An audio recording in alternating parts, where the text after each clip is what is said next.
आप सभी का स्वागत है एजुकेशन हब के इस ऑनलाइन प्लेटफॉर्म पर, जहां पर आज हम सोल्व करेंगे पशु परिचर से संबंधित राजस्थान भूगोल के टॉप 20 ऐसे क्वेश्चंस जो कि आपके आने वाले एग्जाम्स के लिए बहुत ही ज़्यादा इंपॉर्टेंट होने वाले हैं। तो क्लास को बिल्कुल भी स्किप ना करें, क्योंकि आने वाले क्वेश्चंस बहुत ही ज़्यादा इंपॉर्टेंट होने वाले हैं, जो कि लगभग हर एग्जाम्स में रिपीट होते हैं और आने वाले एग्जाम्स के लिए भी बहुत ज़्यादा इंपॉर्टेंट है। तो क्लास को पूरा देखें और बिल्कुल भी स्किप ना करें। देखिए, ये क्वेश्चंस मैंने इस बेसिस पर बनाए हैं कि अगर आपने इन टॉप 20 में से अगर 10 भी अच्छी तरह से सही कर लिए या फिर सोल्व कर लिए, तो आपके सिलेक्शन होने के चांस बहुत ज़्यादा हाई हो जाएंगे। तो क्लास को पूरा देखें, पूरे क्वेश्चन सोल्व करें और मुझे कमेंट बॉक्स में ज़रूर बताएं कि आपने कितने क्वेश्चन लगभग सोल्व किए हैं। तो चलिए शुरू करते हैं आज की ये क्लास और देखते हैं पहला क्वेश्चन। पहला क्वेश्चन है मिलान से संबंधित, जहाँ पर हमें सूची 1 में त्रिवेणी संगम और नदियाँ दी हुई हैं, जहाँ पर हमें इनका मिलान करना है। तो देखिए, बिगोद, राजमहल, रामेश्वर घाट और बेणेश्वर धाम, डूंगरपुर, हमें ये त्रिवेणी संगम दिए हुए हैं, जहाँ पर हमें इनकी त्रिवेणी जो नदियाँ हैं इनका मिलान करना है। तो सबसे पहले आपको जो आता है उनका मिलान करें। देखिए, बेणेश्वर धाम डूंगरपुर सबसे प्रसिद्ध त्रिवेणी संगम है, जहाँ पर सोम, माही, जाखम, फोर्थ ऑप्शन इसमें मिल जाएगा। रामेश्वर घाट सवाई माधोपुर, जहाँ पर बनास, चंबल और सीप इनका त्रिवेणी संगम है। राजमहल टोंक, जहाँ पर बनास, डाई और खारी इनका त्रिवेणी संगम है। और बिगोद, भीलवाड़ा, जहाँ पर बनास, बेड़च और मिलान, यानी कि कुल मिला के बात है कि ये जो कूट है ये फर्स्ट, सेकंड, थर्ड और फोर्थ, ये कूट इसका बिल्कुल करेक्ट आंसर होगा। ठीक है, बढ़ते हैं अगले क्वेश्चन की तरफ और देखते हैं नेक्स्ट क्वेश्चन। नेक्स्ट क्वेश्चन में हमें पूछा है कि क्वेश्चन है नेक्स्ट, बेड़च, कोठारी और खारी निम्नलिखित में से किस नदी की सहायक नदियां हैं। तो बेड़च, कोठारी और खारी, ये जो सहायक नदियां हैं ये किसकी है? घग्गर, बनास, लूणी या व्यास। तो बेड़च, कोठारी और खारी ये जो सहायक नदियां हैं ये है बनास की। ऑप्शन नंबर 20 का बिल्कुल करेक्ट आंसर होगा। नेक्स्ट क्वेश्चन है, निम्नलिखित युग्मों में से कौन सा सही सुमेलित नहीं है? कौन सा सुमेलित नहीं है जहाँ पर नदियाँ और सहायक नदी हमें दे रखी है? तो चंबल की सहायक बनास बिल्कुल सही है, बनास की सहायक बेड़च ये भी बिल्कुल सही है, लूणी की सहायक सोगड़ी ये भी बिल्कुल सही है, लेकिन ये जो ऑप्शन नंबर सी है ये इसका गलत आंसर होगा, यानी कि इसका सही आंसर होगा ऑप्शन नंबर सी, क्योंकि जो साबरमती नदी है ये माही की सहायक नदी नहीं है, ये एक स्वतंत्र नदी है जिसकी बहुत सारी सहायक नदियाँ हैं, जैसे कि मानसी, वागल, हथमती, वेतरक, वैष्णोई, ऐसे मानसी बहुत सारी इसकी सहायक नदियाँ हैं, जिनका उत्पत्ति स्थान उदयपुर के कोटरी शहर से है और ये इसका जो बहाव क्षेत्र है वो अरब सागर की तरफ है, यानी कि ऑप्शन नंबर सी बिल्कुल इसका करेक्ट आंसर है। अगला क्वेश्चन है कि माही नदी पर निम्न में से कौन सा बांध है? माही, बजाज सागर, कड़ाना, काकदी पिकअप डैम या उपयुक्त सभी। तो देखिए, माही नदी पर अगर हम बांध की बात की जाए तो यहाँ पर माही, बजाज सागर, बांसवाड़ा में है। कड़ाना बांध, वैसे तो ये बांध गुजरात में है, लेकिन इसका जो इसका जो भराव क्षेत्र यानी कि पानी है वो बांसवाड़ा में भी आता है, यानी कि इस बांध को राजस्थान में भी माना जाता है, यानी कि कड़ाना बांध ये भी राजस्थान में है।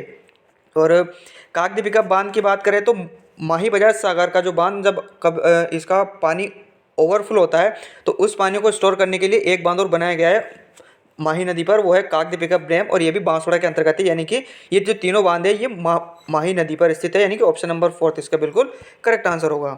नेक्स्ट क्वेश्चन की तरफ बढ़ते हैं। अगला क्वेश्चन है कि निम्नलिखित में से कौन सा युग्म सुमेलित है जहाँ वह जलप्रपात और नदियाँ हमें दे रखी है? तो चूले जलप्रपात, कुकंद, मेनाल, चंबल, भीमलत, मांगली या देर मेनाल। तो देखिए, इसका जो करेक्ट आंसर है वो है सी, क्योंकि भीमलत जो जलप्रपात है वो मांगला नदी पर है और ये स्थित है बूंदी में। बाकी चूले जलप्रपात कुकंद पे नहीं है, ये जो जलप्रपात है ये चंबल नदी पर है। ठीक है, फर्स्ट ऑप्शन गलत है। मेनाल जो जलप्रपात है ये चंबल पर नहीं है, यानी कि इसका जो करेक्ट आंसर है वो है ऑप्शन नंबर सी। बढ़ते हैं अगले क्वेश्चन की तरफ। नेक्स्ट क्वेश्चन है, सीकर व झुंझुनू जिलों में कांतली नदी का अपवाद क्षेत्र को कहा जाता है? तोरावटी, शेखावटी, बीड़ या मेरवाड़ा। तो देखिए, सीकर व झुंझुनू क्षेत्र में जो कांतली नदी है जिसका अगर हम उत्पत्ति स्थान की बात की जाए तो इसका उत्पत्ति स्थान है खंडेला सीकर। तो खंडेला सीकर से उत्पत्ति स्थान है जो कि नीम का ताना झुंझुनू की तरफ से इसका बहाव क्षेत्र है, और इसका जो बहाव क्षेत्र को कहलाता है वो कहलाता है तोरावटी। ऑप्शन नंबर है इसका बिल्कुल करेक्ट आंसर है। बढ़ते हैं अगले क्वेश्चन की तरफ और नेक्स्ट क्वेश्चन है, वह नदी जो राजस्थान के दक्षिण में प्रवेश करने के उपरांत पश्चिम की ओर बहती है और पुनः दक्षिण की ओर मुड़ जाती है। तो अगर हम इसे मैप के बारे में मैप के हिसाब से समझे तो ये हमारा प्यारा सा राजस्थान है। और अगर हम देखें तो ये क्वेश्चन कह रहा है कि राजस्थान के दक्षिण में प्रवेश करती है, यानी कि इस क्षेत्र से प्रवेश करती है, पश्चिम की तरफ जाती है और पुनः दक्षिण की तरफ लौट जाती है, यानी कि इस नदी का क्षेत्र कुछ इस प्रकार है।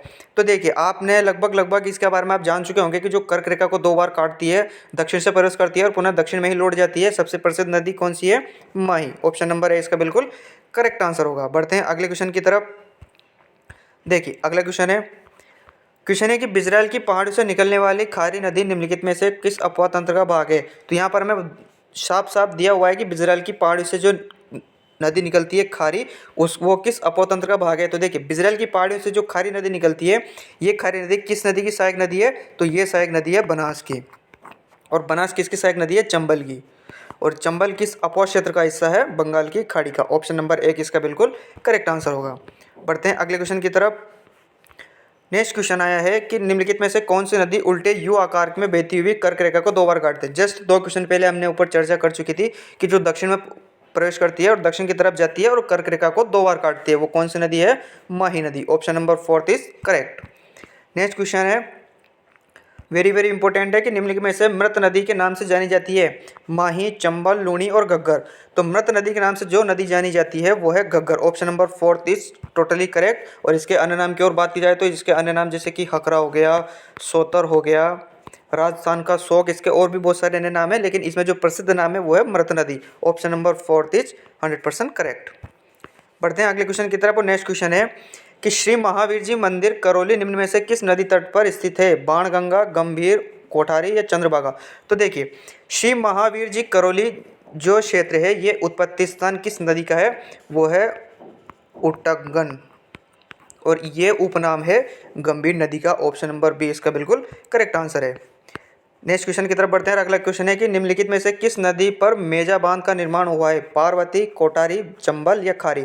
तो मेजा बांध जो बना हुआ है ये कोठारी नदी पर है और किस जिले में स्थित है? भीलवाड़ा में।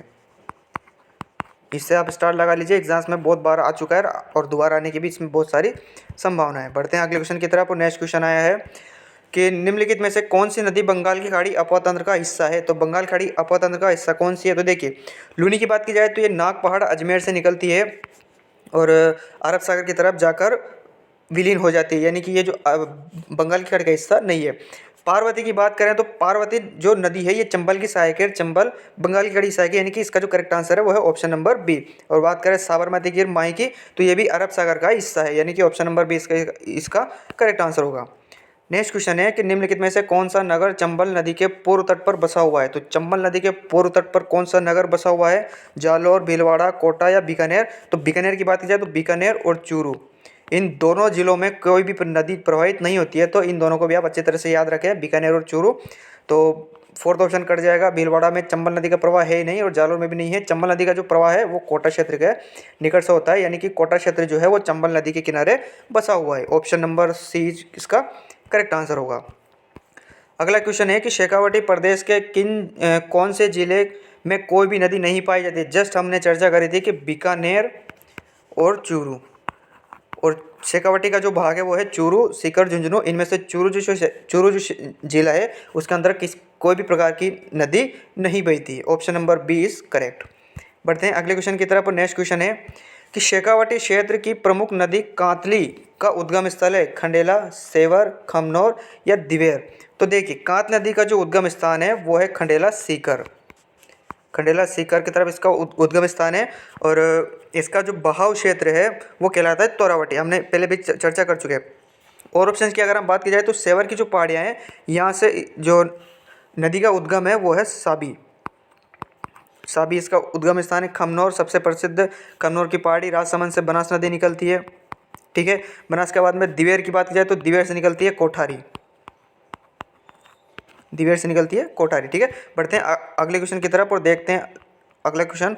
नेक्स्ट क्वेश्चन है कि निम्न में से कौन सी नदी कामधेनु भी कहलाती है? इंपॉर्टेंट स्टार लगा लीजिए, ये क्वेश्चन भी बहुत बार आ चुका है। और उपनाम से अगर इस नदी से क्वेश्चन आया तो राजस्थान की कामधेनु नाम से ही पूछेगा और ये नदी कहलाती है चंबल। ऑप्शन नंबर 20 का करेक्ट है। और बनास का अगर उपनाम की बात की जाए तो बनास का जो उपनाम है वो है वर्णाशा या फिर वन किया सही से बोल सकते हैं। और ये इनका प्रसिद्ध उपनाम है, तो इनको भी आप अच्छी तरह से याद रखें। बाणगंगा का प्रसिद्ध उपनाम की बात की जाए तो इसका उपनाम है अर्जुन की गंगा।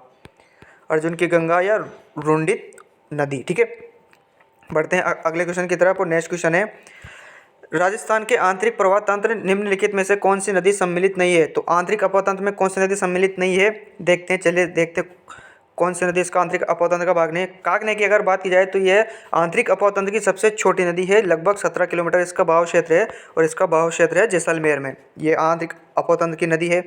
साबी की बात की जाए तो ये भी आंतरिक अपवाह तंत्र की नदी है। जो इसका अगर उद्गम स्थान की बात की जाए तो जस्ट अपन ने चर्चा करी थी दिवेर की पहाड़ियाँ। ठीक है, और सॉरी दिवेर नहीं, इसका जो उत्पत्ति स्थान है साबी का वो है सेवर की पहाड़ियाँ। ठीक है, दिवेर गलती से हो गया, सेवर की पहाड़ियाँ इसका उत्पत्ति स्थान है। और घग्गर की बात की जाए तो ये आंतरिक अपवाह तंत्र की सबसे लंबी नदी है, तो ये भी नहीं होगा। लेकिन अगर आप ध्यान से देखें, ये जो जाखम है ये एक त्रिवेणी संगम भी बनाता है, सोम माही जाखम बेणेश्वर धाम डूंगरपुर, बेणेश्वर डूंगरपुर। और ये जो त्रिवेणी संगम है ये डूंगरपुर में स्थित है। और ये जो सहायक नदी है वो है माही की, और माही जो है वो अरब सागर का एक हिस्सा है। तो यानी कि ये आंतरिक अपवाह तंत्र का हिस्सा नहीं है। ऑप्शन नंबर सी इसका करेक्ट आंसर होगा। नेक्स्ट क्वेश्चन है आज का, नेक्स्ट क्वेश्चन है कि वन की आशा निम्नलिखित में से किस नदी के नाम से जानी जाती है? हमने ऊपर जस्ट चर्चा करी थी कि अगर इस नदी के नाम से अगर उपनाम से क्वेश्चन आया तो वो आएगा वन की आशा, और वो है बनास नदी। ऑप्शन नंबर बी इसका बिल्कुल करेक्ट आंसर होगा। तो अगला क्वेश्चन है आज का, अगला और लास्ट क्वेश्चन है कि सही युग्म चुनिए। तो यहाँ पर हमें नदी और बांध दे रखे हैं। तो देखिए, बिसलपुर बांध, बनास, मेजा बांध, खारी, सिद्धमुख नहर, यमुना नदी या पोंग बांध, चंबल नदी। तो यहाँ पर हमें यहाँ पर हमें बांध और उनकी जो नदियाँ हैं उनके बारे में हमें यहाँ पर सही युग्म का पहचान करना है। तो देखिए, पोंग बांध जो है वो चंबल नदी पर नहीं है, पोंग बांध व्यास नदी पर है, यानी कि ऑप्शन नंबर 4 गलत हो जाएगा। सिद्धमुख नहर जो है वो यमुना पर नहीं है, वो रावी प्लस यमुना पर है, रावी प्लस व्यास पर है। थर्ड भी गलत हो जाएगा। मेजा बांध जो है वो खारी नदी पर नहीं है, मेजा बांध जो है वो कोठारी नदी पर है, भीलवाड़ा में। बी भी गलत है। तो इसका जो करेक्ट आंसर है वो है ऑप्शन नंबर 1 बिसलपुर बांध, जो बनास नदी पर स्थित है और एक कहाँ पर है, टोंक में। ठीक है, तो फर्स्ट ऑप्शन इसका बिल्कुल करेक्ट होगा। तो उम्मीद करता हूँ आज को आपको ये क्लास पसंद आई होगी। तो आपको अगर क्लास पसंद आई हो तो क्लास को ज़रूर लाइक करें और चैनल को सब्सक्राइब करें और मस्त रहें, अपनी तैयारी में व्यस्त रहें। मिलते हैं आपसे अगली क्लास में, तब तक के लिए धन्यवाद।